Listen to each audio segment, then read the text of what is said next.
ជំរាបសួរពុកម៉ែបងប្អូនជាទីស្រឡាញ់ទាំងអស់គ្នានាងខ្ញុំឈ្មោះរទ្ធីសុភាជាទីប្រឹក្សាផ្នែកលក់គ្រឿងចក្ររបស់ក្រុមហ៊ុន UMG Cambodia ថ្ងៃនេះផងដែរនាងខ្ញុំនឹងមកណែនាំអំពីប្រភេទ SK Matador ME 225RC ដែលមានព័ត៌មានលម្អិតដូចជា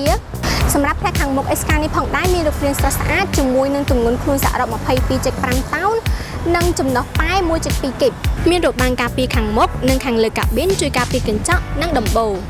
សម្រាប់ប្រភេទ SK មួយនេះផងដែរមានប្រវែងបាតាំង 7 តឹកនិង 47 សន្លឹកហើយអ្វីដែលកាន់តែពិសេសនោះគឺ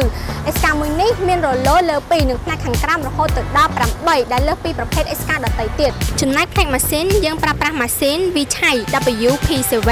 ប្រភេទ 6 ម៉ាស៊ីនកម្លាំង 190 សេសខ្លាំងជាង SK ដទៃមិនតែប៉ុណ្ណោះ SK មួយនេះបានបំពាក់នៅ GPS រួចជាស្រេចដែលផ្ដល់ភាពងាយស្រួលទៅដល់ពុកម៉ែបងប្អូនក្នុងការពិនិត្យមើលព័ត៌មានលម្អិតអំពីប្រភេទ SK មួយនេះផងដែរខាងក្រៅបំពាក់នៅកាមេរ៉ាភ្លឺច្បាស់ងាយស្រួលសម្រាប់ពុកម៉ែបងប្អូនធ្វើការអាយ៉ែថយក្រោយប្រកបដោយសុវត្ថិភាពតោះសម្រាប់ពុកម៉ែបងប្អូនដែលមានចំណាប់អារម្មណ៍ក្នុងការជិះទិញប្រភេទ SK ដែលមានគុណភាពល្អមួយនេះសូមធ្វើការមកដល់ទីតាំងរបស់យើងខ្ញុំផ្ទាល់ឬក៏ទំនាក់ទំនងតាមលេខទូរស័ព្ទខាងក្រោម